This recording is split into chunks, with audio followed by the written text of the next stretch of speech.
Let's open the Bible, John chapter 14. Buksan po natin sa Biblia, John sa aklat ng 1, chapter 14.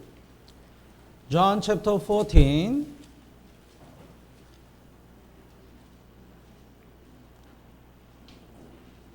verses 13 to 18. Aklat ng 1, chapter 14, verse 13 hanggang verse 18. With Brother Arvin, let's read alternately. Mula po sa akin, verse 13, babasahin ko po muna. At anumang hingin ninyo sa aking pangalan ay aking gagawin, upang ang Ama ay maluwalhati sa anak. Verse 15, kung ako'y inyong minamahal, ay tutuparin ninyo ang aking mga utos.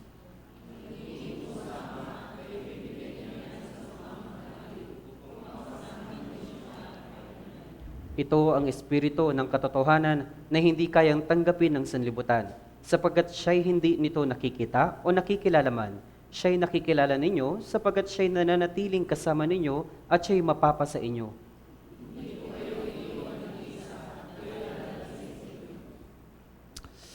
So we continue to study the book of the Gospel of John.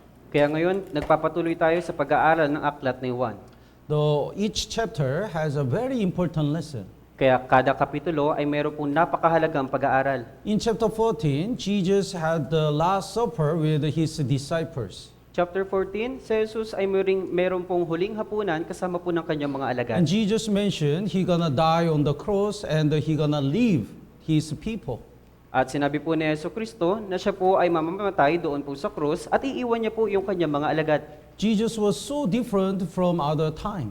Si Jesus po ay kakaiba mula po sa kanyang oras. That's why the old disciples were sorrowful and worried. Kaya yung kanya pong mga alagad ay nag-aalala at nababahala. So Jesus said, chapter 14, verse 1, let not your heart be troubled. Kaya sa chapter 14, verse 1, huwag mabagabag ang inyong puso. Don't worry.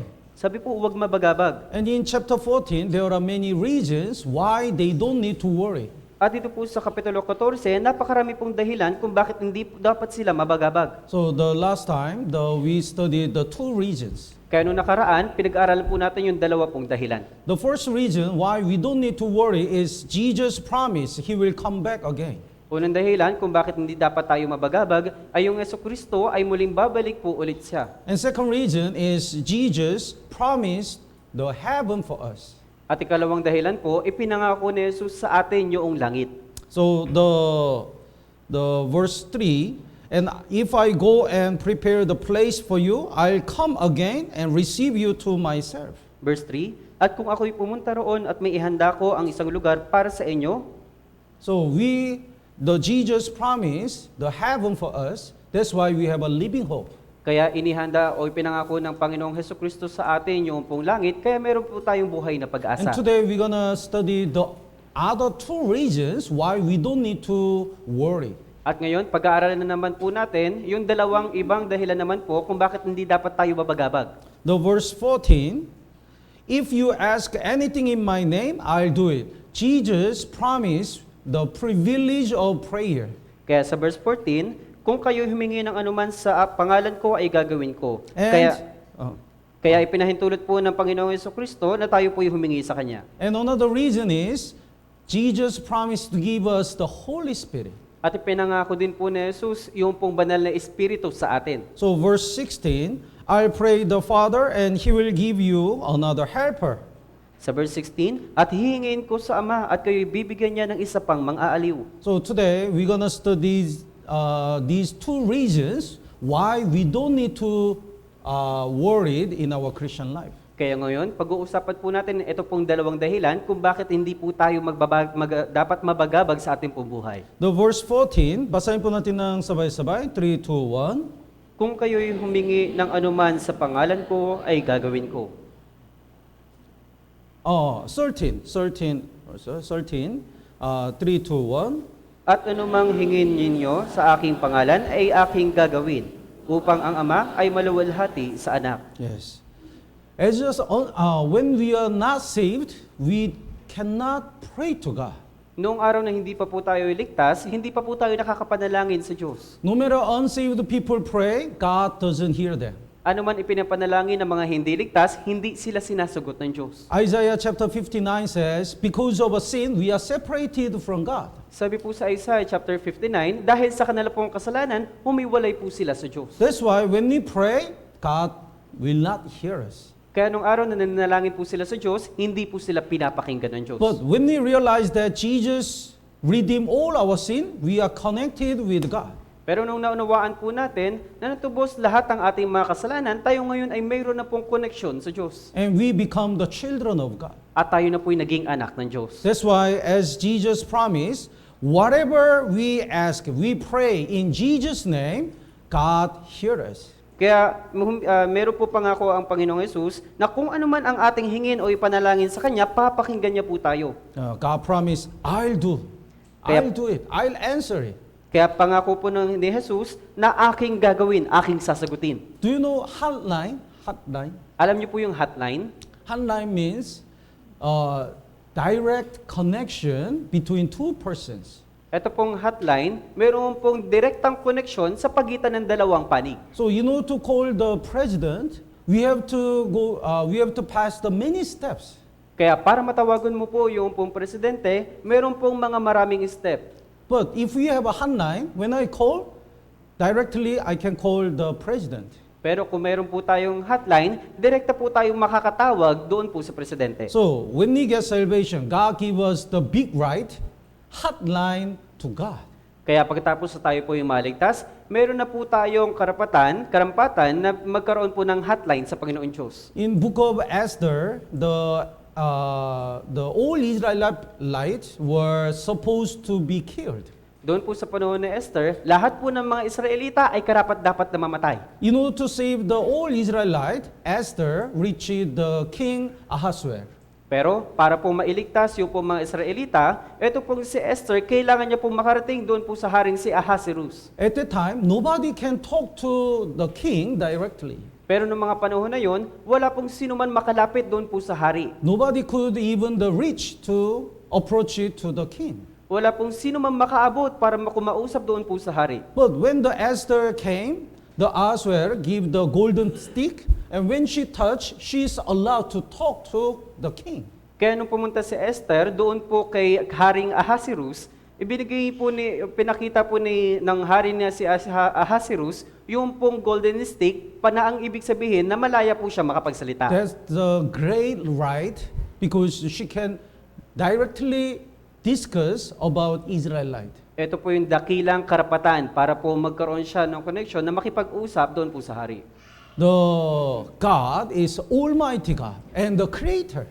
Yung Diyos po, yung makapangyarihang Diyos, at siya po yung tagapaglikha. He's a ruler of history. Siya din po yung namumuno sa buong kasaysayan. But when we get salvation, we have a right to be able to directly talk to God. That is a prayer. Kaya pagkatapos na tayo po yung maligtas, nagkaroon na po tayo ng tunay na connection sa Panginoong Diyos, ito po yung pananalangin. So Jesus said, you can pray when you get salvation. So don't be afraid. Kaya sabi po ni Jesus, maaari kang manalangin pagkatapos na ikaw ay maligtas, kaya huwag ka pong mabahala. Whatever you have a concern, you can talk to God. Ano man yung mga problema mo, pwede kang kumausap sa Diyos. Whatever you have a problems, you can talk to God. Ano man yung problema mo, pwede kang kumausap sa Diyos. So prayer, because of prayer, as Jesus said, we don't need to afraid. Kaya dahil po sa panalangin, hindi po tayo dapat mabagabag. The prayer is the key to open the heaven. Ang panalangin din po ang susi para mabuksan po ang langit. Let's look at please bookmark here, and let's look at the James chapter 5. Lagyan po natin ito ng tanda. Punta po tayo sa Aklat ng Santiago, chapter 5. James chapter 5, verse 17. Aklat ng Santiago, chapter 5, verse 17.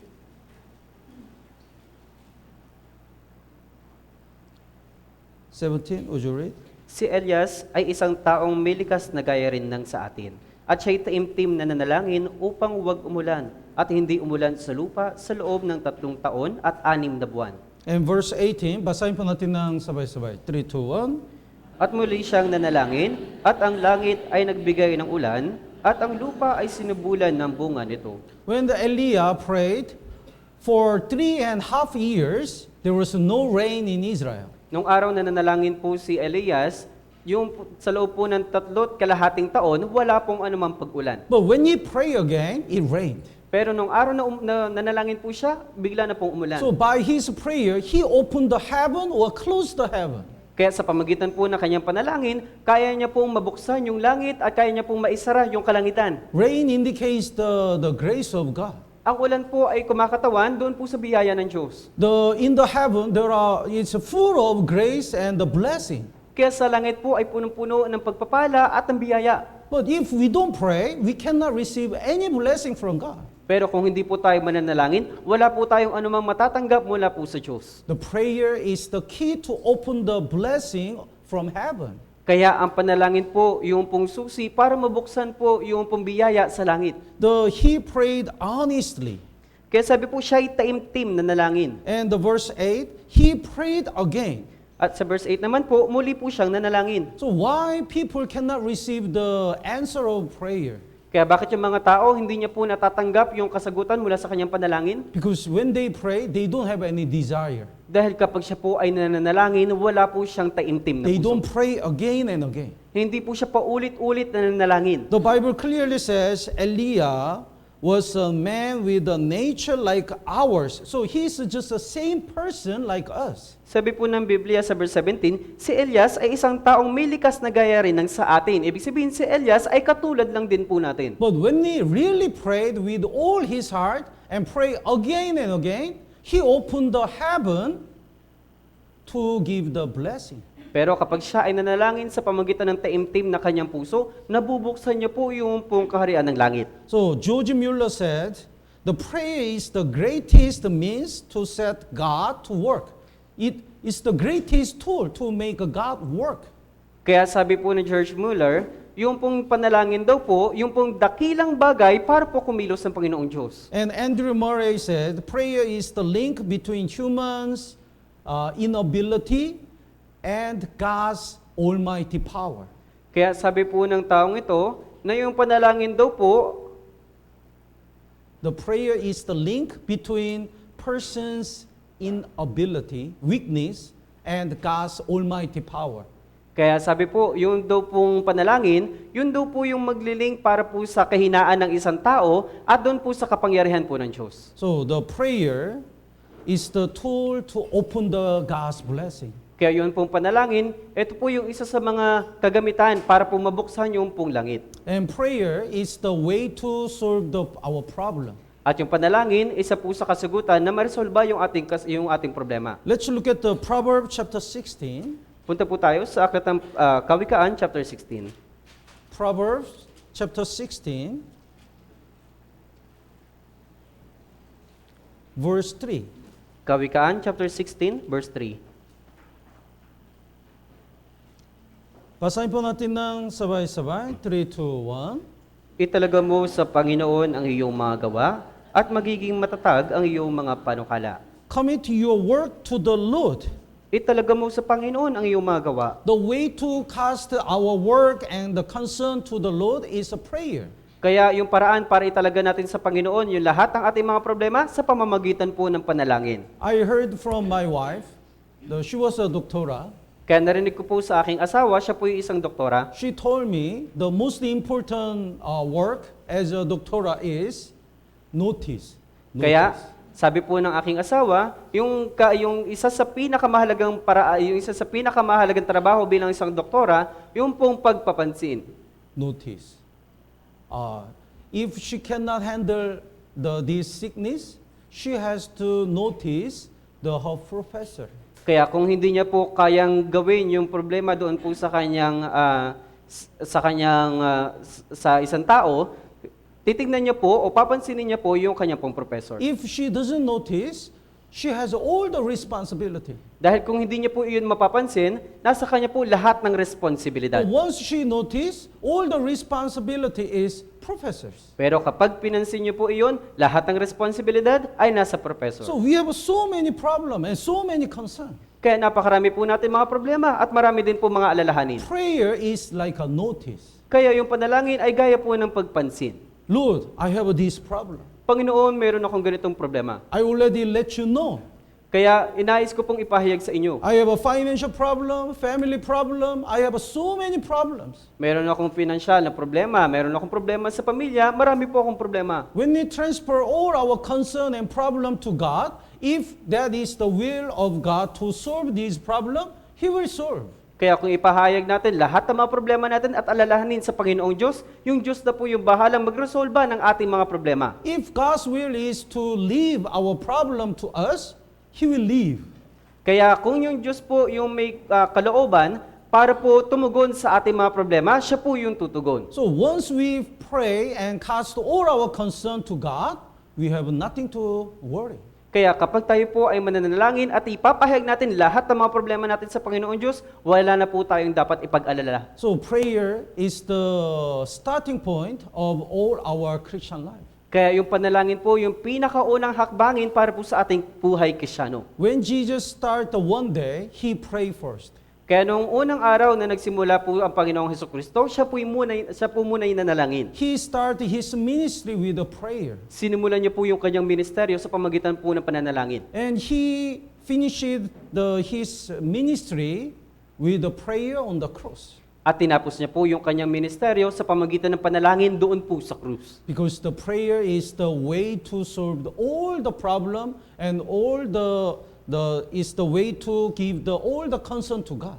Dahil yung panalangin po yung magreresolba sa lahat ng ating mga problema, pati po yung ating mga lalahanin sa Panginoong Diyos. Let's look at the Isaiah chapter 38. Punta po tayo sa aklat ng Isaías, chapter 38. Here is the story of Hezekiah, Andito po yung kwento ni Hezekiah, the verse 1 and 2. Verse 1. verse 1 hanggang verse 2 po. Verse 1. Verse 1, would you read? Nang mga araw na iyon, nagkasakit si Hezekias at halos mamatay na siya. At si Isaías na propeta na anak ni Amos ay pumunta sa kanya at nagsabi sa kanya, ganito ang sabi ng Panginoon, ayusin mo ang iyong sambahayan sapagkat ikaw ay mamamatay at hindi ka na mabubuhay. So King Hezekiah was supposed to die, Kaya ito po si Haring Hezekias, dapat po siyang mamatay. but he was wise. Pero napakatalino niya po. So he didn't rely on any other things. He just prayed to God directly. Hindi po siya nakatuon pansin sa kung anong mga bagay, kundi nagtuon pansin lang po siya sa Panginoon. Verse 2, basahin po natin ng sabay-sabay. 3, 2, 1. Na magkagayoy, ibinaling ni Hezekias ang kanyang mukha sa dingding at nanalangin sa Panginoon. Hezekiah turned his face toward the world. It means, I don't want to look at any other things. Ibinaling ni Hezekias ang kanyang mukha sa dingding. Ibig sabihin, ayaw po ni Hezekias na magtuon pansin sa ibang mga bagay. And he prayed to the Lord. He directly talked to God. At nanalangin sa Panginoon. Direkta po siyang kumausap sa Panginoon. Then, the God promised he can live longer. At ipinangako po ng Diyos sa kanya, siya po yung mabubuhay na mahabang panahon. So 15 years he could live. Kaya sa loob ng 15 years, siya po'y nabuhay. Verse 5, would you read? Humayo ka at sabihin mo kay Hezekias, ganito ang sabi ng Panginoon, ng Diyos ni David na iyong ama, aking narinig ang iyong panalangin, aking nakita ang iyong mga luha. Narito, aking daragdagan ang 15 taon ang iyong buhay. And he even was forgiven.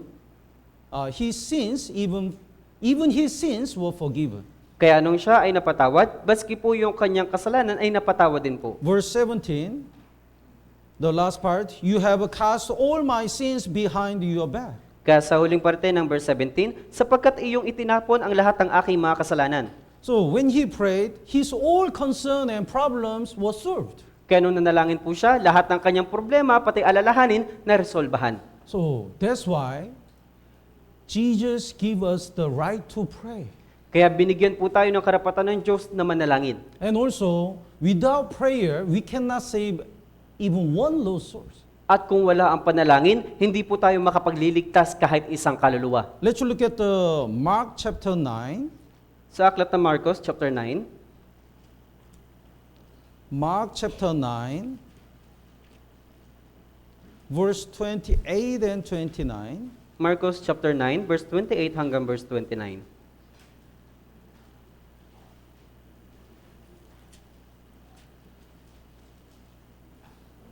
Even though the disciples received the power to cast out the demons, they couldn't cast out these demons. Kaya kahit na binigyan po ng kakayahan na makapag-alis ng mga demonyo, ito pong mga alagad, hindi po nila maalis yung pong demonyo dito po sa mga tao. So verse 28, they asked to Jesus, why could we not cast it out? Kaya sa verse 28, tinanong po nila si Jesus na sinasabi, bakit hindi namin iyon napalayas? Even though they couldn't, Jesus cast out that demon. Kaya kahit hindi nila yun naipalayas, itong si Jesus, naipalayas niya yung demonyo. So they asked, why we couldn't? Kaya tinanong nila, bakit hindi namin magawa? Then verse 29, Jesus said to them, this kind can come out by nothing but prayer and fasting. Verse 29, sinabi niya sa kanila, ang ganitong uri ay nagpapalayas lamang sa pamamagitan ng panalangin. It means if you don't pray, there is no power of God. Ibig sabihin, kung hindi ka nanalangin, walang anumang kapangyarihan ng Diyos. All unsaved people are under the Satan, demon. Lahat po ng mga hindi ligtas ay nasa ilalim po ni Satanas, ito pong demonyo. How can we save them? Paano natin sila ililigtas? How can we transfer them from the demon to the heaven? Kaya paano natin sila ililipat mula sa demonyo patungo sa langit? We can evangelize and we can do many things, but if we don't pray, we cannot see the power of God. Maaari po tayong makapag-evangelize at anuman po yung ating mga gawin, pero kung wala po yung ating panalangin, hindi po natin sila maliligtas. That's why in Acts chapter 7, when Jesus rose up to heaven, the disciples said they only focus on the word of God and prayer. Kaya doon po sa Aklat ng mga Gawa, chapter 7, nung araw po na si Jesus ay umakyat pa itaas sa langit, yung po mga alagad, sinabi nila, ginagawa po nila yung kanilang mga kaya sa pamagitan po ng panalangin at ang salita ng Diyos. They assigned all other work to other people, and the disciples, apostles, only focus on the word of God and prayer. That much prayer is really necessary to save lost souls. Kaya lahat ng mga bagay na kanila pong ginagawa ay ipinamahala po nila sa kanila pong mga tauhan at ang tanging bagay na kanila pong ginagawa, yung panalangin, pati po yung salita ng Diyos. Ganun po kahalaga yung pong pananalangin. George Mueller said, have you read his book? He said he get the answer of prayer 50,000 times in his whole life. 50,000. Kaya nakabasa na po ba kayo ng aklat ni George Mueller na sinasabi, 50,000 daw po yung kanyang panalangin na nasagot. He is called the person of prayer. Kaya tinatawag po siya na tao ng panalangin. So when we read his book, he prayed a lot.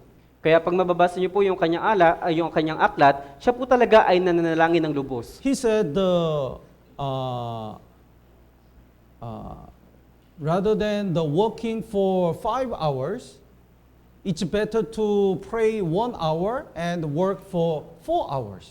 Kaya sabi po niya, na sa halip na magtrabaho ng 5 oras, mas higit na manalangin ng 1 oras at magtrabaho ng 4 na oras. So from Jesus, whenever they save the losers, Jesus and the other apostles and all other saved people really pray a lot. Kaya mula po kay Jesus at doon po sa kanyang mga alagad, para po may iligtas yung po mga tao, sila po lubos na nanalangin. So when Jesus rose up to heaven, all apostles and disciples gathered in the Mark upper room. Kaya nung araw na umakyat po si Jesus doon po pa itaas sa langit, lahat po ng kanyang mga alagad ay nagtipon-tipon sa itaas ng bahay ni Marcos. And all of them prayed together. At lahat po sila ay nanalangin magkakasama. That's why so many people got salvation. Kaya napakarami po mga taong naligtas. When they got salvation, they gather again and pray together. Kaya nung naligtas po sila po ulit nagtitipon at sila po nananalangin po When ulit. they pray, the land, the earth was shaken. Kaya nung nalangin po sila, yung mundo ay bigla pong nayanig. So their prayer shake the people. Kaya yung panalangin po nila, yung pong nagpayanig sa mga tao. When the apostle Peter was put in the prison, all other brothers and sisters prayed together. Nung araw po na si Pedro ay pinasok doon po sa kulungan, lahat po ng mga kapatiran ay nanalangin para po sa kanya. When the apostle Paul was put in the prison, he prayed. Nung si Apostol Pablo rin po ay pinasok doon po sa bilungguan, siya din po ay nananalangin. That's why so many people got salvation at the time of early church. Kaya marami po talaga mga tao na mga naligtas sa panahon po ng sinaunang mga Kristyano. So how much do we pray? Kaya gaano ba tayo nananalangin? We work hard and sacrifice a lot, but if we don't pray, we cannot save one lost soul. Nagpapagal po tayo at nagsasakripisyo po tayo ng napakarami. Pero kung hindi po tayo nananalangin, hindi po tayo makapagliligtas kahit isang ligaw na kaluluwa lang. Here is a rice field, Meron po dito rice field, very dry. kaya napakatuyo na po. So all the rice is going die. Kaya lahat na po ng mga palay ay malapit na pong mamatay. The farmer really needs a water. Ito pong farmer o magsasaka, kailangan niya po ng tubig. But here is a river, At meron po ditong ilog, a lot of water here. napakarami pong mga tubig. But there is no way to bring the water to the rice field. Pero wala namang paraan para maidala yung itong tubig papunta po doon po sa rice field. If he connect, he can all the rice field and harvest a lot of rice. Pero kung i-connecta na nila ito doon po sa ilog, sila po'y makapag-aani ng napakarami pong mga bigas. God already prepared so many blessings and He's full of power. Inihanda na po sa kanila ng Diyos yung pong kanyang pagpapala, pati po yung kanyang kapangyarihan. If we don't pray, we cannot bring this power we cannot use this power to save lost souls. Kaya kung hindi po tayo mananalangin, hindi po natin magagamit yung kanya pong kapangyarihan para po magligtas ng mga ligaw na kaluluwa. So somebody says, the spiritual victory in our Christian life depends on the prayer. Kaya sabi po ng iba, yung pong spiritual na pagtatagumpay ay nakadepende doon po sa inyong panalangin. Let's look at the Exodus chapter 17. Punta po tayo sa aklat ng Exodus chapter 17. Exodus chapter 17, verse 11. Exodus chapter 17, verse 11.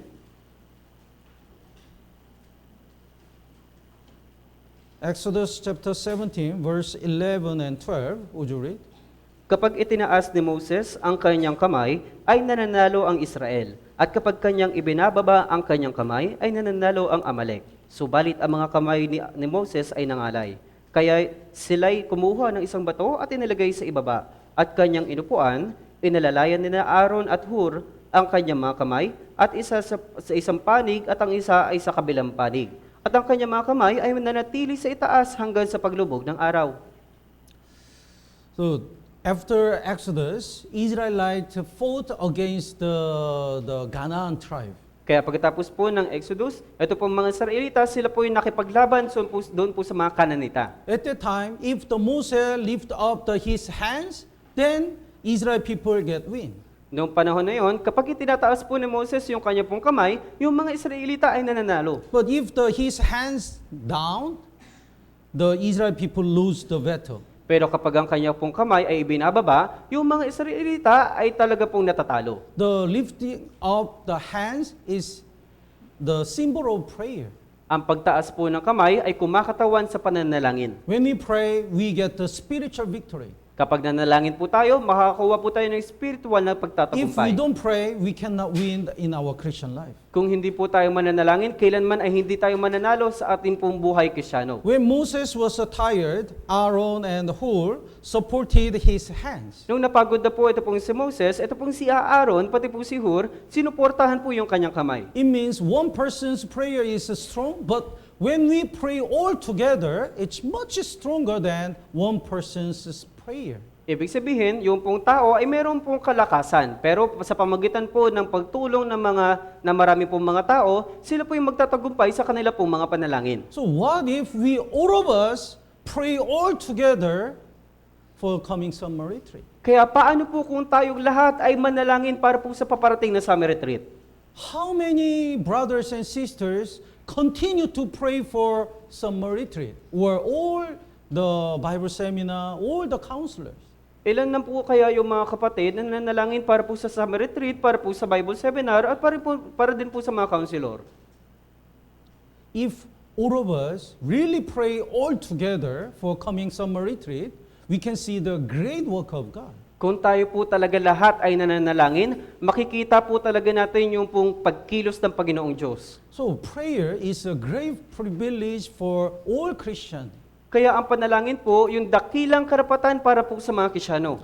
And also, through prayer, we can forgive others. Isa pa po, sa pamagitan ng pananalangin, maaari po tayong magpatawad ng iba. Sometimes the brothers and sisters have a trouble in their heart because they know they have to love another, but they hate somebody.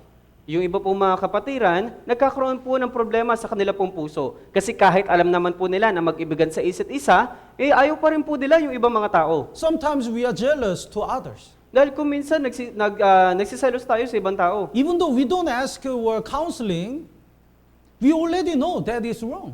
Kahit hindi tayo humingi ng counseling, alam naman po natin sa ating puso na mali iyon. That's why our heart is in trouble. Kaya yung puso natin ay lagi nasa problema. How can we forgive others and love each other? Paano natin mapapatawad yung ibang tao? Paano natin mamamahal yung ibang tao? How can we be glad to see the sermon, somebody be used by God? Kaya paano po tayo magagalak kapag nakikita po natin yung ibang mga tao na ginagamit ng Diyos? We have to pray. Kailangan natin manalangin. Let's look at the Psalm number 109, Punta po tayo sa Aklat ng Mga Awit, chapter 109. verse 4. 109 verse 4. 109, verse 4. Basahin po natin ng sabay-sabay. 3, 2, 1. Kapalit ng aking pag-ibig, sila ay mga taga-usig ko. Ngunit ako'y nasa panalangin. I love them. I want to love them, but they don't love me. Gusto ko silang mahalin, pero ayaw naman nila akong mahalin. In my heart, I want to love him, but I have a jealous and envy and anger. Sa puso ko, gusto ko silang mahalin, pero sa puso ko ay mayroon pong pagkainggit, pagtatampo, tsaka mayroon pong galit. Then what we should do is prayer. I give myself to prayer. Kaya ano po ang kailangan natin gawin? Manalangin. Kaya sabi po, ngunit ako'y nasa panalangin. Saul tried to kill David. Ito pong Saul, sinusubukan niyang patayin si David. Maybe sometimes David really hate Saul, Maaari kasi kung minsan ayaw niya po talaga si Saul. but he Ay, si didn't David. kill Saul. Pero hindi niya po pinatay si Saul. He prayed a lot. Nanalangin po si David. The Israel people really against God and Moses. Ito pong si Moses, nanalangin po siya sa The Israelites were really against the Moses and God. Ito pong mga Israelita, ayaw po talaga nila sa panig ng Diyos, pati po si Moses. And they blamed, no matter what happens, whenever happens, they blame the Moses. Kaya anuman po yung mangyari, lagi po nilang sinisisi si Moses. Actually, Israel people were slaves in Egypt. Sa katunayan, ito pong mga Israelita, sila po yung mga alipin ng mga Ehipto. Thanks to God and the Moses, they became free. Kaya maraming salamat po sa Diyos, pati po kay Moses, dahil po naging malaya sila. So whenever they faced on the difficulties, why you save us and why you bring us from Egypt, they all blamed. Kaya sa tuwing nagkakaroon po sila ng problema, sinisisi po nila sila Moses at sinasabi na bakit mo pa kami iniligtas? Bakit mo pa kami pinalayas doon sa Ehipto? But Kaya if- sinisisi nila sila. But if you study the life of Moses, whenever they blamed, Moses really prayed a lot. Kaya kung pag-aaralan niyo po yung kanila pong buhay, maunawaan niyo po na si Moses ay talagang laging nananalangin. He prayed to God, Lord, please forgive them. Nanalangin po si Moses sa Panginoon, Panginoon, pakiusap, pagpatawarin niyo po sila. We must not pray like, somebody misunderstand me. Please curse her. Kaya wag po tayong manalangin na katulad ito na may ayaw sa akin, pakiusap, sumpain mo naman siya. Please let him lose the job. Pakiusap, tanggalin mo siya sa trabaho. We cannot pray like this, right? Huwag tayong manalangin ng gaya po nito. Lord, I really hate this brother and sister. Please help me to love them. Panginoon, ayoko po sa mga brothers and sisters, pero tulungan niyo po ako na mahalin po sila. Please help him to be changed. Pakiusap, tulungan niyo po sila na mabago. So, in order to love each other, we need to pray. Kaya para magbahalan po tayo sa isa't isa, kailangan po natin ng panalangin. And also, to overcome the temptation, we need to pray. At para mapagtagumpayan yung ating pong tukso, kailangan po natin manalangin. Let's look at the Matthew chapter 26. Punta po tayo sa Aklat ng Mateo chapter 26. Matthew chapter 26, verse 41. Matthew chapter 26, verse 41.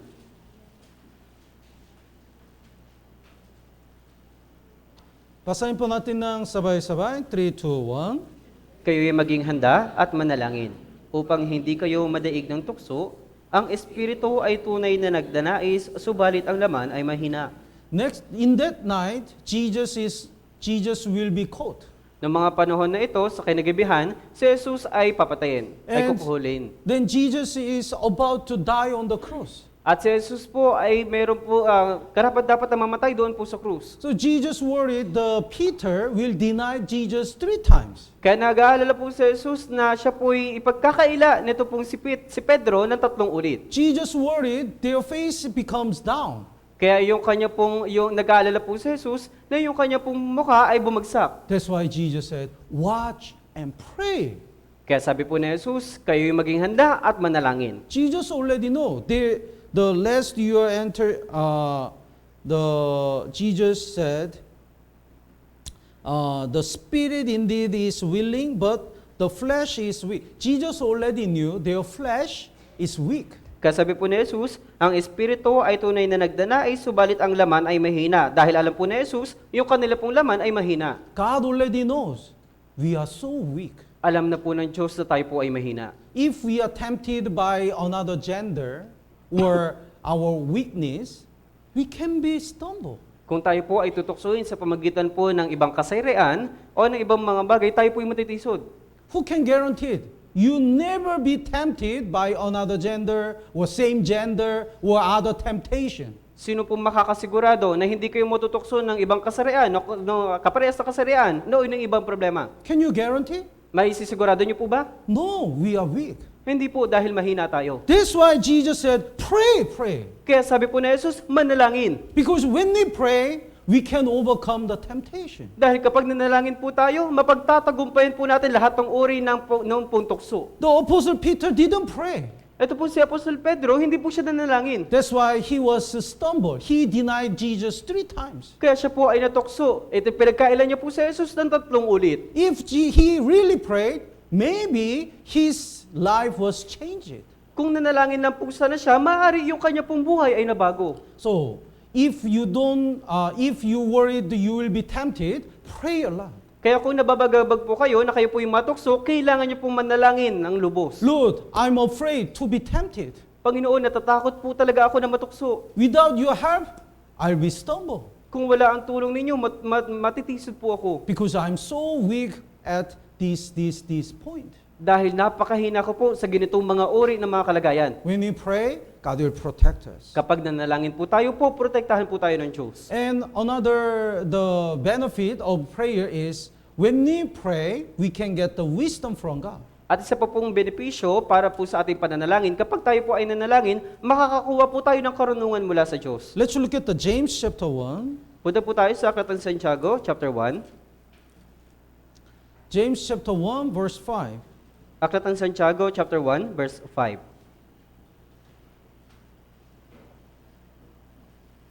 Would you read?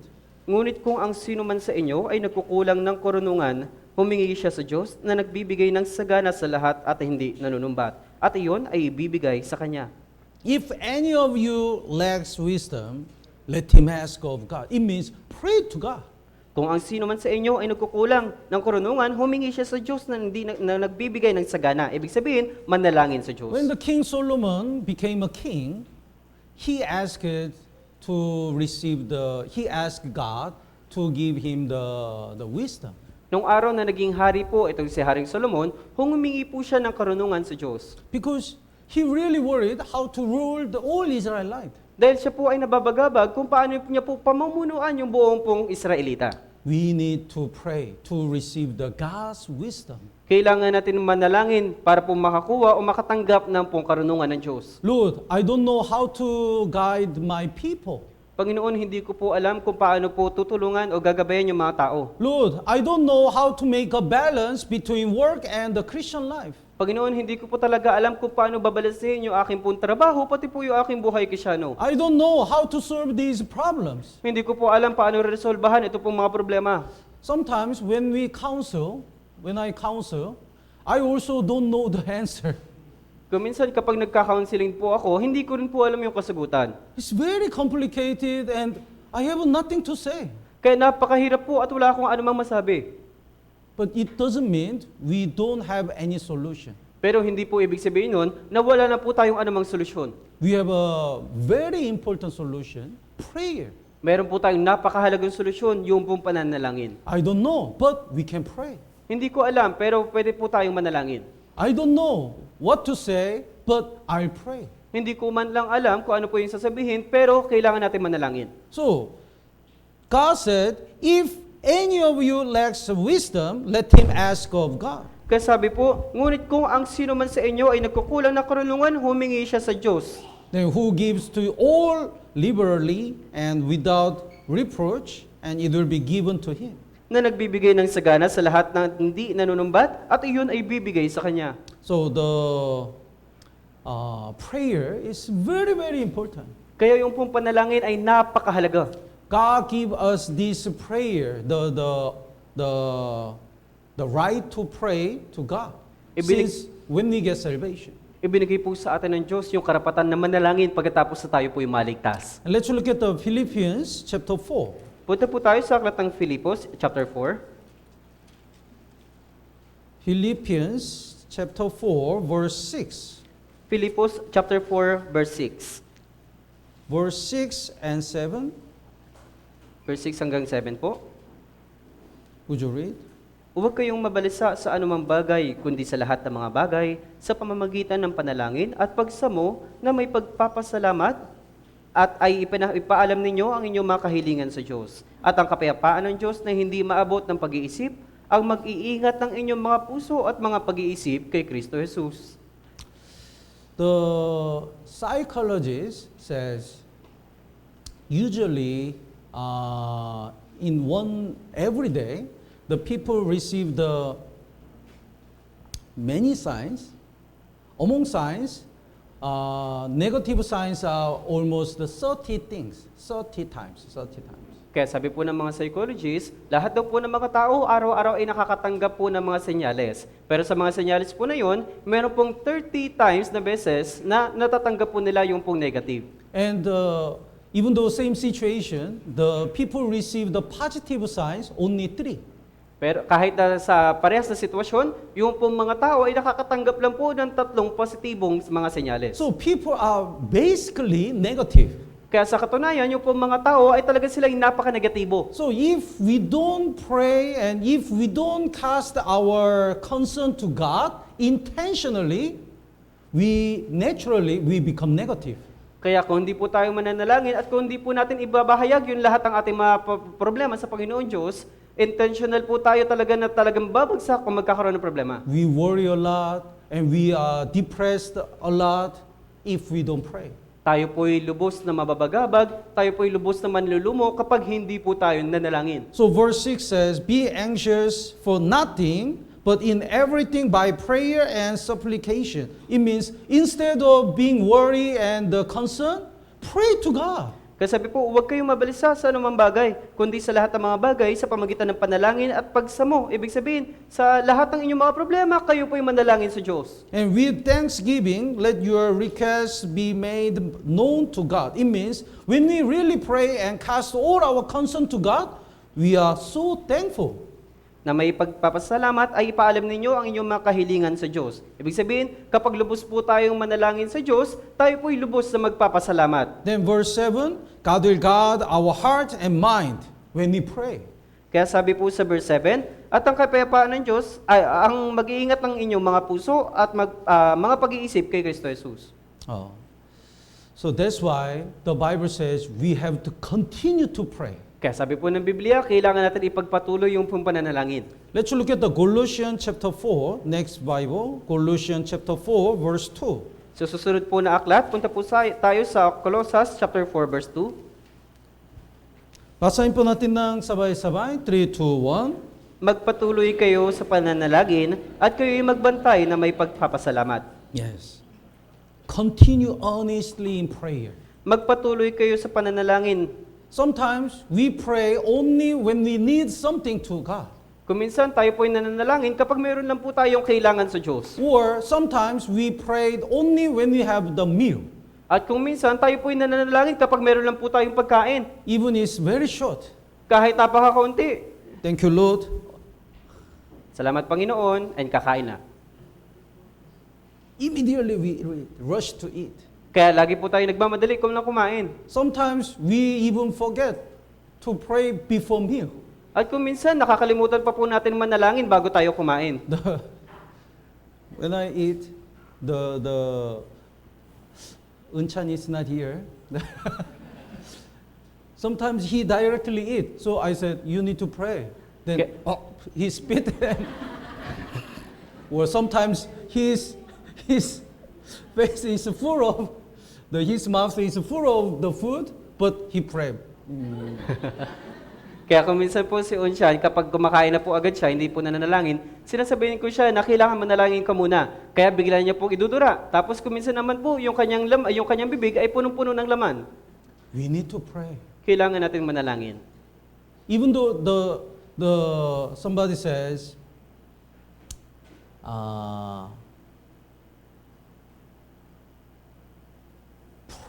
to pray is much more important than prayer.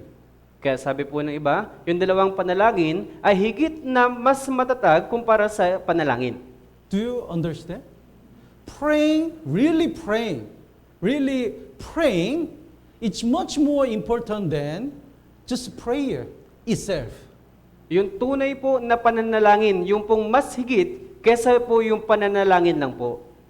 Even though we learn many things about prayer, if we don't pray, nothing happens. Kaya kahit napakarami po nating kaalaman tungkol po sa pananalangin, pero kung hindi po tayo lubos na mananalangin, wala pong mangyayari. Continue honestly in prayer. Magpatuloy kayo sa pananalangin. So prayer is like breathing. Kaya yung pong pananalangin ay gaya po ng paghinga. If we don't breathe, we die. Kaya kung hindi po tayo hinga, tayo po'y mamamatay. Like this, the Christian life without prayer is dead Christian life. Yung gaya po nito, yung ating Kristiyanong pamumuhay, kung wala pong pananalangin, yung ating pong buhay ay patay. There is no change, no fruit. Walang pagbabago, wala pong bunga. So when we pray, like in our breath, we have a inhale and exhale, right? Kaya kapag tayo po'y mananalangin, gaya po ng ating paghinga, tayo po'y nag-i-inhale at tayo po'y nag-exhale. Like exhale, Gaya po, we spit, we breathe out the, what do you call it? oxygen, No, we Carbon dioxide. inhale the oxygen and carbon dioxide, di- carbon dioxide, carbon, dioxide. that one. Kaya kapag tayo po ay nag-i-inhale, nakakatanggap po tayo ng oxygen. Pero pag tayo naman po ay nag-exhale, tayo po ay nagre-release noon pong carbon dioxide. Oh. So when we pray, like breathing, we need to confess our sin. Kaya kapag tayo po ay nanalangin, gaya po ng paghinga, kailangan po natin ipahayag yung ating kasalanan. Let's look at the Psalm number 32. Punta po tayo sa Aklat ng Mga Awit, chapter 32.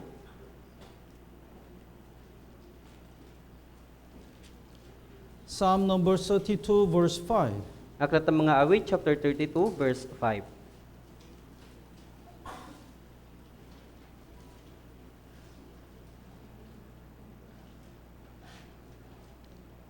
Would you read? Kinikilala ko ang aking kasalanan sa iyo at hindi ko ikinubli ang aking kasamaan. Ang aking sinabi, ipahahayag ko ang aking paglabag sa Panginoon at iyong pinatawad ang bigat ng aking kasalanan. I'll not hide my sin. Sabi po, hindi ko itatago yung aking kasalanan. I'll confess all my transgressions to the Lord. Ipahayag ko ang aking paglabag sa Panginoon. Have you write the diary? Nakasulat na po ba kayo ng isang diary? I remember when I was the elementary school student, every day, I wrote to the diary. Kaya noong araw na ako po'y nasa elementarya, araw-araw po ako po'y sumusulat ng diary. But I worried my parents will read it. Pero ako po yung nababagabag na mabasa po yun ng aking mga magulang. So I bought the diary having the lock. Kaya bumili po ako ng isang diary na mayroon pong kandado. I lock the diary. But still I worried. Kaya kinakandado ko na po yung diary pero nag-aalala pa rin po ako. So I hide it in the drawer. Kaya itinago naman po ito doon po sa may drawer. But still I worried. Pero nagbabahala pa rin po ako. So I locked my room. Kaya kinandado ko po yung aking kwarto. But one day, my mother told me, "Oh, you like your classmate?" Pero nung isang araw, sinabi po sa akin ng nanay ko na gusto mo yung kaklase mo? How did you know? I just wrote it in my diary. Paano mo nalaman? Sinulat ko lang yun sa akin diary. I don't know. That's the secret. But we worried when we confess something. Kaya hindi ko alam, yun po yung sikreto lang. Pero kapag tayo po'y nanalangin, tayo po'y nagpapahayag ng isang bagay. But we don't need to worry when we pray. Pero hindi po tayo dapat mabahala kapag tayo po'y nananalangin. We can confess all our sins to our Lord. Maaari po natin ipahayag lahat ng ating mga kasalanan sa Panginoon. When can we be extremely and most honest? Kailan po tayo mas higit po na nagpapakatotoo? When we pray only. Kapag nanalangin lang po tayo. Even between husband and wife, we cannot totally be honest. Sa pagitan po ng mag-asawa, hindi rin po sila nagpapakatotoo. Because sometimes we are shy. Dahil kung minsan, nahihiya po sila. But at least before God, we can fully honest. Pero kahit papaano, sa harapan po ng Diyos, tayo po yung magpakatotoo. Lord, I have these sins. Panginoon, meron akong itong kasalanan. I want to overcome. Gusto ko pong mapagtagumpayan. I have this mistake. I have this concern. We can fully honest before God. Meron akong pagkakamali, meron akong ganitong alalahanin, kaya dapat po tayong magpakatotoo sa harapan po ng Diyos. So, when we confess our sin, God will answer our prayer. Kaya kung ipapahayag natin sa Diyos lahat ng ating mga kasalanan, yung Diyos po yung sasagot sa ating mga problema. And the prayer is like a fellowship with God. Kaya ang pananalangin po ay gaya po ng fellowship sa Panginoon Diyos. So, Exodus chapter 33, verse 11, when God talked to Moses, He talked like a face-to-face, like people have the talk to the friends. Kaya doon po sa Exodus chapter 33 verse 11, yung pong pakikipag-usap ni Moses doon po sa Panginoon Diyos ay gaya po ng pakikipag-usap ng harapan na katulad po ng isang magkakaibigan. So, let's look at the Psalm number 62, Punta po tayo sa Aklat ng Mga Awit chapter 62, verse 8. 62 verse 8. That's why Bible says, trust in Him at all times. You peoples pour out your heart before Him, and God is refuge for us, Shelah. Kaya sabi po sa verse 8, magtiwala kayo sa Kanya sa lahat ng panahon o bayan. Ibuhos ninyo ang inyong puso sa Kanyang harapan, para sa atin ang Diyos ay kanlungan, Selah. Trust in Him at all times. Magtiwala kayo sa Kanya sa lahat ng panahon. With the best friend, we can tell everything. Kaya sa pamagitan po ng ating best friend, makapagsasabi po tayo ng anumang bagay. Bible says, pour out your heart before God. Sabi po, ibuhos ninyo ang inyong puso sa Kanyang harapan. There is nothing we cannot say to God. Walang anumang bagay na hindi natin maipapahayag sa harapan ng Diyos. And all the time means God can hear our prayer all the time. Kaya sa lahat ng panahon, ibig sabihin, kaya po natin manalangin at ipahayag sa Diyos sa lahat ng panahon. Have you experienced? If somebody talk for a long time, we are really tired to hear. Kaya nakaranas na po ba kayo kapag nakikinig po kayo sa isang tao na ang haba po ng sinasabi, talaga po napapagod na tayong makinig? Especially if he repeat the same story again and again, we are really tired. Kaya kahit na pinapaulit-ulit niya na po yung kanyang sinasabi, tayo po'y napapagod na. Then we just answered, sige, sige. Sige, sige, sige. Okay, I know. Kaya sumasagot na lang tayo na, sige, sige, alam ko. Alam ko. Okay. We are tired. Napapagod po tayo. But God never tired. Pero ang Diyos kailanman hindi napapagod. Tell me everything, all the time. Sabihin mo sa akin lahat ng mga problema mo sa lahat ng panahon. Even though we repeat same story and same concern again and again, God is ready to hear. Kaya kahit pa ulit-ulit niya pong pinapahayag yung kanyang mga alalahanin, pati yung kanyang kwento, lagi pong nakikinig sa kanya ang Diyos. God can hear us for 5 hours, 10 hours, or 1 month, or 1 year. It doesn't matter. Whenever we are worried, we can talk to God. Makikinig po ang Diyos sa atin kahit 5 oras pa, 10 oras, 1 buwan o 1 taon, makikinig po siya sa atin anumang oras. And it's like a fellowship. That's why we need to ask it when we decide, before we decide something important. Kaya gaya po ng fellowship, pwede na po natin sabihin yung lahat ng mga pinagdidesisyonan natin. So, here is a boss and worker. Kaya narito po yung isang amo at narito po yung isang empleyado. Worker cannot decide important things without confirmed of boss. Ang empleyado po, hindi po siya makakapagdesisyon ng isang bagay na walang anumang approval noong pong boss, noong amo. Whenever he need to decide something important, he asked approval to the boss. Is it okay? Kaya kapag magdedesisyon po yung isang empleyado, kailangan niya po ng approval mula po sa kanyang amo na ayos lang po ba ito? So that's why before we decide something important, we must pray to God. It's like asking approval. Kaya sa ating pong buhay, bago po tayo magdesisyon, kailangan muna tayong humingi ng tulong sa Diyos. Ito po'y gaya ng pag-a-approval. So why the God loves the David? Kaya bakit po mahal ng Diyos si David? It's because he always asks God. Dahil lagi po siyang humingi ng tulong sa Diyos. Sometimes it's very, very details. Kung minsan napakadetalye po. If you read the Bible, he asked, shall I go? Kaya kung babasahin niyo po yung Biblia, tatanungin po ni David na maaari na ba akong humayo? Shall I fight? How can I fight? Maaari na ba akong makipaglaban? Paano ako makikipaglaban? Shall I stop?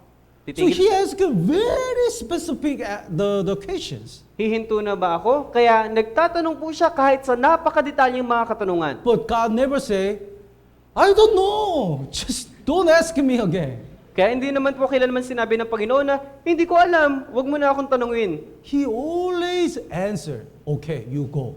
Kaya You go different place. Okay, you stop. God always answer very kindly. Kaya lagi pong sumasagot ang Diyos na sige, humayo ka. Sige, humayo ka sa ganitong daan. Sige, ihinto mo. Kaya lagi pong sumasagot ang Diyos na napakamapagkumbaba. So, I cannot imagine doing something or making the decision without prayer. Kaya hindi po ko po kailanman ma-imagine o maisip na gumawa ng isang bagay na walang anumang panalangin. So sometimes, even though we have to decide, I delayed because I don't know. Because until that time, I didn't pray. Kaya kung minsan, kapag nagdedesisyon tayo, kung minsan nahuhuli po o nadidelay po dahil hindi ko po alam yung kasagutan. Because I didn't pray yet. Dahil hindi pa ako nananalangin. So when I prayed, we can find the will of God and decide Pero in the kapag- right way. Pero kapag ako'y nanalangin, tayo po'y makakapagdesisyon at mauunawaan po natin sa paraan po ng Diyos. So how can we get the answer of prayer? Kaya paano po natin makukuha yung kasagutan ng panalangin? First of all, we should be cleansed. Unang-una, kailangan maging malinis muna tayo. Let's look at the Proverbs chapter 28. Punta po tayo sa Aklat ng mga Kawikaan, chapter 28. Proverbs chapter 28, verse 9. Mga Kawikaan, chapter 28, verse 9.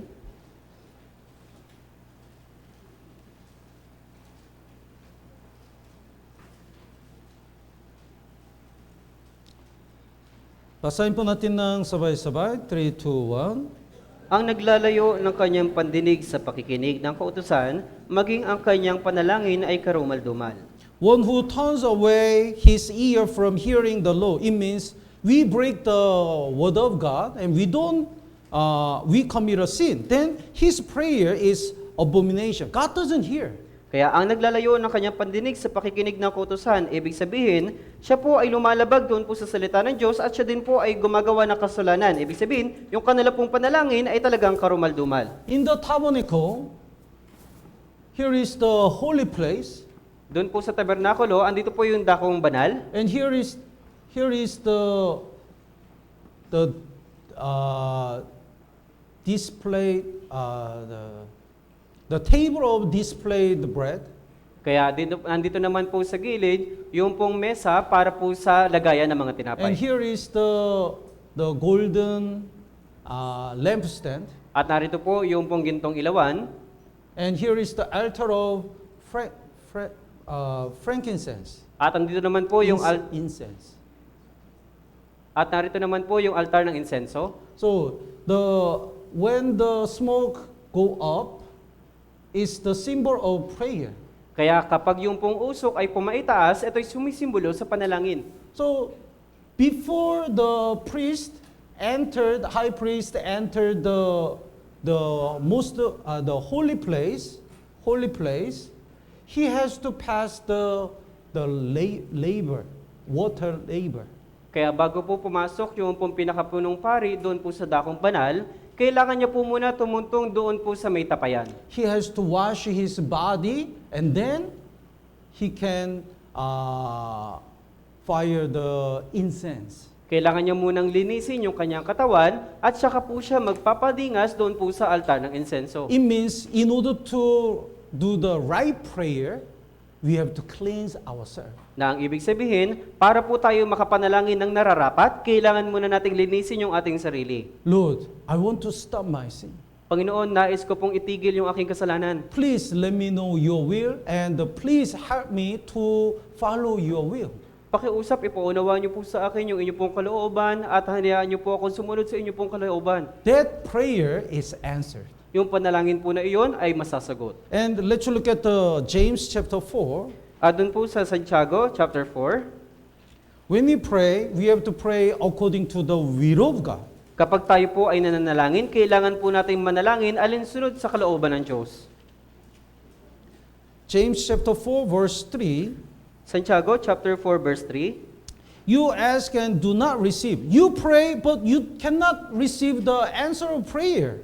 kayo humihingi at hindi tumatanggap. Ibig sabihin, kayo nananalangin pero hindi kayo nakakatanggap ng kasagutan. Why? Bakit? Because you ask amiss that you may spend it on your pleasures. Sapagkat humingi kayo sa masamang dahilan upang gugulin ninyo ito sa inyong mga kalayawan. Lord, I need a girlfriend. Panginoon, kailangan ko ng girlfriend. I want boyfriend. All my friends have a boyfriend and girlfriend. I need one. Gusto ko ng boyfriend dahil lahat ng aking mga kaibigan ay mayroon ng mga girlfriend and boyfriend. Kailangan ko kahit isa. It cannot be answered Hindi ito masasagot. because it's not right according to the will of God. Dahil hindi po ito tama alinsunod sa layunin po ng Diyos. Let's go back to John chapter 14, Balik po tayo sa Aklat ng 1 chapter 14. verse 13. 1 chapter 14, verse 13. Whatever you ask in my name, and I'll do, that Father may be glorified in the Son. So, in order to glorify God, we need to pray. Sabi po, at anumang inyong hingin sa aking pangalan ay aking gagawin, upang ang Ama ay maluwalhati sa anak. Ibig sabihin, tayo po manalangin, kung ano po yung hingin natin sa Diyos, kailangan po natin maluwalhati yung Panginoon Diyos. Then, when we pray for the glory of God, At, we can get the answer. at kapag tayo po ay mananalangin sa pamagitan po ng kaluwalhatian ng Diyos, tayo po ay masasagot sa ating panalangin. Verse 14, if you ask anything in my name, I'll do it. In my name. Kaya sa verse 14, kung kayo humingi ng anuman sa pangalan ko ay gagawin ko. Sabi po, sa pangalan ko. So it means the power is in the hands of God. Ibig sabihin, yung kapangyarihan po ay nasa kamay ng Diyos. So if we prayed in the Pastor Che's name, nothing happened. Kaya kung mananalangin tayo sa pamagitan po ng pangalan ni Pastor Che, wala pong mangyayari. Because I don't have any power. Dahil wala po siyang anumang kakayahan. But if we prayed in the God's name, the Jesus name, it has a power. Pero kung tayo po'y mananalangin sa pamagitan po ng pangalan ng Diyos at pangalan ni Jesus, tayo po'y masasagot. But another meaning is, we have to pray according to the will of God. At isa pa pong kakahulugan na kailangan po natin manalangin alinsunod sa kanya pong kalooban. The boss give the check. Yung isang amo ay nagbigay po ng tseke. If we sign it, the bank will pay. Kapag kanya pong pipirmahan yon, yung bangko, ito po'y kanyang bibigyan ng pera. But even though we receive the check, it doesn't mean we can use it for anything. Pero kahit nakatanggap na po tayo na anumang cheque, hindi natin yun maaaring gamitin sa ibang bagay. According to the will of and the plan of the boss, we can use it. Alinsunod po sa kagustuhan o sa plano po ng ating amo, magagamit po natin iyon. So, when our prayer is right according to the will of God, follow the will of God, our prayer is answered.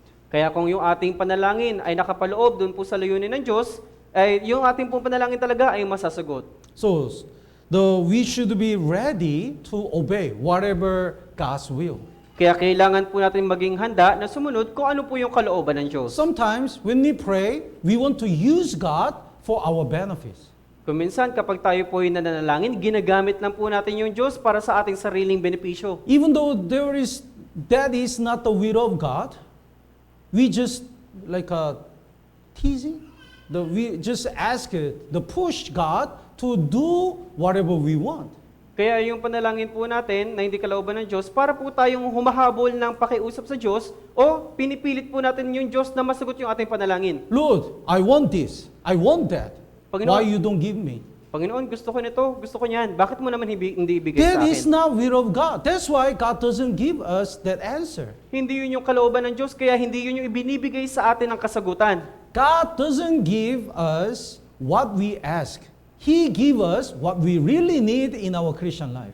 Hindi ibinibigay sa atin ng Diyos kung ano yung ating hinihingi. Ibinibigay lang sa atin ng Diyos kung ano yung ating kinakailangan sa ating pong buhay. So I read the very touching article.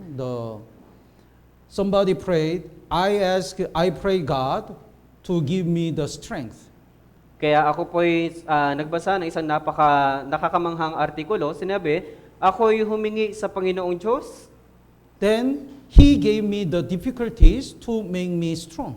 At ibinigay niya sa akin yung pong kahirapan para maging matatag ako. I pray God to give me the wisdom. Nanalangin ako po sa Diyos na humingi ng karunungan. Then He gave me the problems to solve. Pero binigyan niya po ako ng problema na maresolbahan. And I ask God for courage. At humingi ako sa Panginoon Diyos ng kalakasan. And then He gave me the dangers to overcome. Pero binigyan niyo po ako ng kahirapan na para pong pagtagumpayan. I ask God for love. Humingi ako ng Diyos ng pag-ibig. Then He sent me the people I need to help. Pero ibinigay niya sa akin yung mga taong kailangan kong tulungan. And my prayers are all answered. At ang aking mga panalangin, lahat ay nasagot. What a wonderful prayer. Kaya nakakamangha po yung panalangin. Sometimes we ask only what we want. Kung minsan, humingi tayo sa Diyos na kung ano lang po yung gusto natin. But we have to pray like the prayer of Jesus. Pero kailangan natin manalangin katulad po ng panalangin ni Jesus. Let's look at the Luke chapter 22. Lucas chapter 22. Luke chapter 22 verse 42. Lucas chapter 22 verse 42.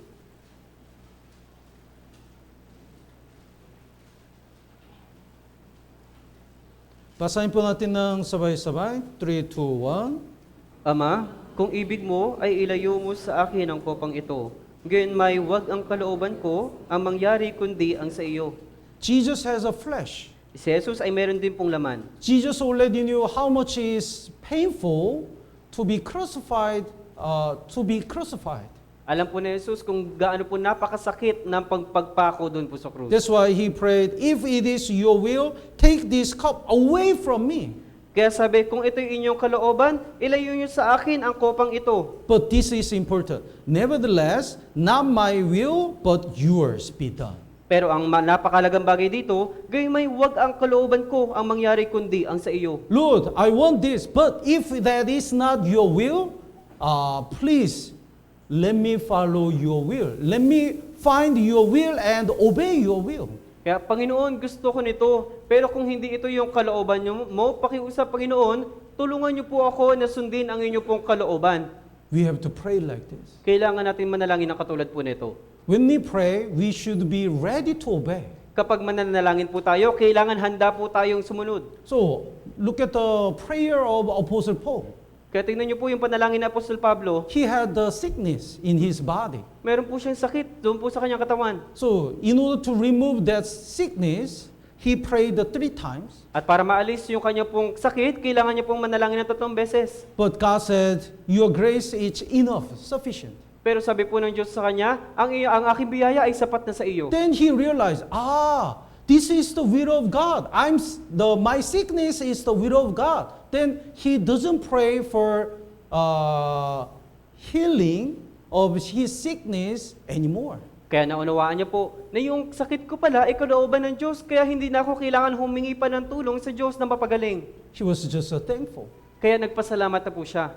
So, even though we pray, we have to be ready to obey no matter what God's will is. Kahit na tayo po ay nananalangin, kailangan po natin sumunod so kung ano man po yung maging kalooban ng Diyos para po sa atin. Let's look at the Exodus chapter 30, Punta po tayo, Exodus chapter 30. verse 34. Chapter 30, verse 34.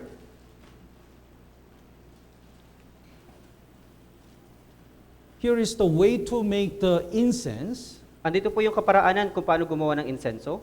Verse 34, would you read? At sinabi ng Panginoon kay Moses, magdala ka ng mababangong pabango ng estakte, onyx at galbano. Mababangong pabango na may purong kamanyang na bawat isa ay magkakapareho ng bahagi. Here is the take sweet spices, stakte, and onycha, and galbanum. Kaya nandito po yung mababangong pabango na estakte, onyx at galbano. Onycha. Second one, onycha. Yeah, yung onyx po. The onycha is the ingredient to make the incense. Ito pong onyx, isa po ito sa mga ingredients para po makagawa ng insenso. Onycha is made by the powder of the shell and oyster. Ito pong onyx ay gawa mula po doon po gawa bilang powder mula po doon po sa shell pati po doon po sa oyster. So when we grind and burn, the smell is very sweet to God. Kaya kapag pipinuhin po natin ito at susunugin, napakagandang pabango ito sa harapan ng Diyos. So it means if we don't obey, we cannot please God. Ibig sabihin, kung hindi tayo susunod sa Diyos, hindi po natin mabibigyan ng lugod ang Diyos. When we pray, we should be ready to obey no matter what God's will is. Ano man ang ating panalangin, kailangan natin maging handa na sumunod sa Diyos, ano man yung kanya pong kalooban. And the first one, stakte. At yung una, ito pong estakte. In order to make the stakte, from the tree, specific tree, they save the water from the tree, one drop for a long time. Kaya doon po sa estakte, ito po ay isang katulad po ng puno na kailangan po maghulog ng isang kahit napakaliit lang po ng tubig sa isang beses lang. It take a long time. Ito po ay gumugugol ng napakahabang panahon. It means in order to pray, we need the patience. Ibig sabihin, para po tayo ay manalangin, kailangan po natin ng pagtitiis. Why we cannot get the answer of prayer? Because we are not patient. Bakit hindi po nasasagot yung ating mga panalangin? Dahil hindi po tayo nagtitiis. And the last one, galbanum. At yung isa po, ito pong galbano. Galbanum is, in order to get the galbanum, the scratch it in the root of the plants and save the liquid. Kaya ito pong galbano, yung pong kaunting piraso ng ugat doon po sa puno o sa halaman, at ito po yung pong katas po niya. So it means without sacrifice, we cannot get the answer of prayer. Ibig sabihin, walang anumang pagsasakripisyo, hindi tayo makakakuha ng kasagutan ng panalangin. So there are already time's up. Let's look at the last verse, 1 Peter chapter 4. Kaya punta po tayo sa huling talata, so unang Pedro chapter 4. 1 Peter chapter 4, Unang verse Pedro, 7. Unang Pedro chapter 4 verse 7.